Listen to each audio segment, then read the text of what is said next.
Est-ce qu'il y a une opportunité d'investissement sur Schneider Electric? C'est ce qu'on va regarder ensemble dans cette vidéo. Abonnez-vous à la chaîne et activez la cloche pour avoir les notifications si ce n'est pas déjà fait. On commence tout de suite avec le cours du spécialiste de l'équipement électrique français.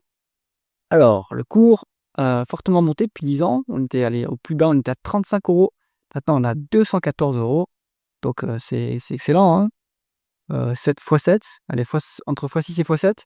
Très bien. La publication de cette semaine a plutôt été mal reçue.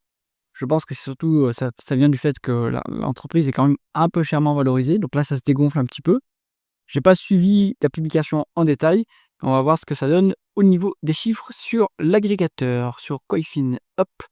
Alors, au niveau de la croissance, nette décélération à partir de 2022 et maintenant ça réaccélère, hein. Donc, on a un bon momentum de croissance actuellement.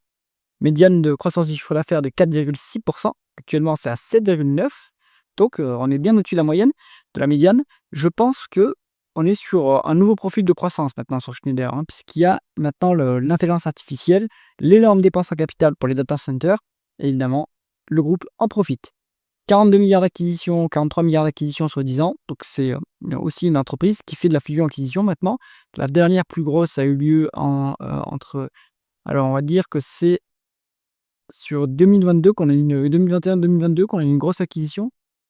Bon, et depuis, on continue à faire quand même à accumuler un petit peu. Donc, croissance organique et croissance externe, plutôt pas mal, hein, et à mon avis, une réaccélération de la croissance organique. Donc ça, c'est bien. Au niveau des taux de marge brut en augmentation. Donc, on était à 37 au début de la période. Maintenant, on a 42. Donc, le groupe arrive à baisser ses coûts ou augmenter ses prix, ou les deux. Très bien. Taux de marge d'EBITDA en hausse également. Donc, on a une bonne efficience opérationnelle, hein, qui se maintient. On suit bien le taux de marge brut. Donc, on passe de 14,6 à quasiment 20%. Donc, c'est très élevé, hein, taux de marge d'EBITDA à 20% pour un industriel, c'est quand même pas mal. Et le taux de marge net, logiquement, suit très bien. On est à 11%. Le taux de marge net, donc excellent. Free cash flow un peu plus élevé que les bénéfices nets. On est à peu près sur le même niveau actuellement. Bon, bah c'est très bien géré. Donc, on a de la croissance, on a des marges en augmentation. Donc, c'est une entreprise qui gagne des parts de marché, hein, c'est ça que ça veut dire surtout. Alors, conversion des bénéfices nets en free cash flow. Top, on a plus de free cash flow que de bénéfices nets. Bon, ça me paraît logique, hein. Maintenant, on est quand même sur une société qui fait plutôt de la croissance externe plus que de la croissance organique. On va regarder le BFR. Le BFR est positif, malheureusement. Donc ça veut dire que l'entreprise, d'une part, elle a des stocks, ça c'est un coût, et peut-être qu'elle a des délais de paiement clients qui sont inférieurs, qui sont supérieurs aux délais de paiement fournisseurs. Donc ça, malheureusement, l'entreprise doit injecter du cash dans les opérations au quotidien. Ce BFR, pourtant, il a très peu évolué, hein, depuis 10 ans, en tout cas, si on en croit ce que nous indique Lucie ici. Bon, on devrait être plutôt stable au niveau du BFR. Il est quand même un peu élevé, hein, 3,4 milliards. Bon, ça pourrait s'améliorer. Il faut, en théorie, être en dessous de 20%. Au-dessus de 20%, ça veut dire qu'on est complètement à la merci de ses clients et de ses fournisseurs, hein. Là, hop, on fait quand même 39 milliards. Ouais, on est quand même bien en dessous de 10%, donc il n'y a pas de problème. Ensuite, au niveau des dépréciations, amortissements et de la dépense en capital, on est à peu près sur la même chose. Donc, on est sur un CAPEX équivalent de dépréciation amortissement. Donc, ça veut dire que c'est la dépense en capital de maintenance. On maintient l'appareil productif. Il y a 11 milliards 200 millions de other and cash items. Qu'est-ce qu'il y a là-dedans? Je ne sais pas. Il faut aller voir dans les tableaux de flux de trésorerie. Bon, donc l'entreprise, elle maintient son appareil productif.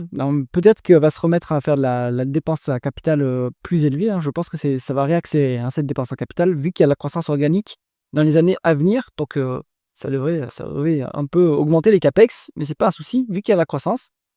En tout cas, on a des free cash flow plus élevés que les bénéfices nets ici. Alors, vous n'avez pas toute l'explication, donc il va falloir aller dans les tableaux de flux de trésorerie pour comprendre ce qui se passe. À choisir entre les bénéfices nets et les free cash flow, pour l'instant, à mon avis, il vaut mieux utiliser les free cash flow pour valoriser l'entreprise. Alors ensuite, on va regarder la rentabilité opérationnelle. On a un rendement des capitaux investis en médiane qui est à 10%, ce qui est très correct. C'est plutôt, je pense que c'est moyennement intensif en capital, cette industrie, mais peut-être que je me trompe pas. Au niveau du ROIC, quand ça part comme ça, je pense que c'est un problème du logiciel. Bon, toujours est-il qu'on était au plus haut en décembre 2024. Je pense pas qu'on soit trop éloigné de cette rentabilité. Donc, on a une rentabilité qui est de toute façon structurellement en augmentation parce que Schneider Electric gagne des parts de marché, ce qui est excellent. Donc, on est au-dessus de la croissance médiane, de la croissance organique. Donc, ça veut dire qu'on dégage du cash. On n'a pas besoin d'injecter massivement du cash dans la croissance. On peut s'autofinancer, mais en plus, on a les excédents. Donc ça, c'est très bien. Au niveau de l'endettement, on a 12 milliards de dettes. C'est moins de 2 fois l'EBITDA, ça doit être 1,8 ou 1,7. Très bien. Donc cette dette-là est soutenable.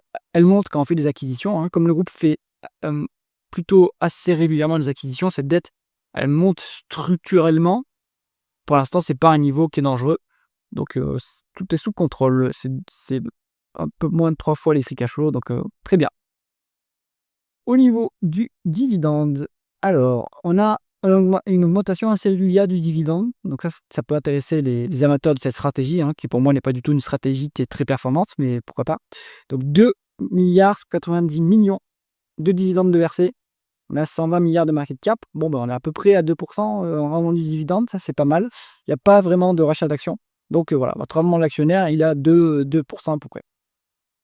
Qui est pas mal, donc, et c'est bien couvert par les free cash flow. On est un peu au-dessus des 50% de free cash flow, 55% peut-être, donc c'est soutenable à ce niveau. Le dividende peut continuer à augmenter assez régulièrement, surtout que en fait, les free cash flow sont un peu cycliques, ça c'est normal pour une société qui a la croissance organique, mais ils sont structurellement maintenant en croissance, donc je pense que ce dividende-là n'a pas de, enfin, est plutôt pérenne pour l'avenir. Allez, on regarde la valorisation. Hop. En termes de valeur d'entreprise sur EBITDA. Donc la médiane, c'est 12,7. Et ça, je pense que ça inclut l'ancien Schneider Electric. Ça a commencé vraiment à changer à partir de 2020. Ça s'est accéléré depuis après 2022 et donc l'intelligence artificielle surtout. Donc je pense qu'il faut prendre un multiple 5 ans maintenant pour inclure ce nouveau profil. Et là, on est plus ou moins sur la médiane. Donc c'est pas donné non plus. Alors 16, c'est un multiple qui est un peu cher quand même en valeur d'entreprise sur EBITDA. Mais il y a de la croissance, donc c'est pas si délirant d'avoir une valorisation plutôt élevée pour un profil de croissance comme celui de Schneider Electric. Il y a que la rentabilité que l'entreprise connaît. Donc pour moi, on est correctement valorisé sur Schneider Electric. Pas forcément une opportunité d'investissement à ce stade, en tout cas pour le court terme. Toutefois, si vous prenez du Schneider Electric pour du long terme, je pense qu'il n'y aura aucun problème. C'est évidemment pas un conseil d'investissement, mais je pense que la valorisation est relativement élevée, quoique ça baisse un petit peu, mais surtout vous avez de la croissance à venir. Et Schneider Electric est bien positionné pour en profiter sur ce secteur. Donc, moi je pense qu'il n'y a pas de problème à long terme sur Schneider Electric. J'espère que cette analyse vous a intéressé. Si c'est le cas, mettez un pouce vers le haut et pensez à vous abonner à la chaîne. À bientôt.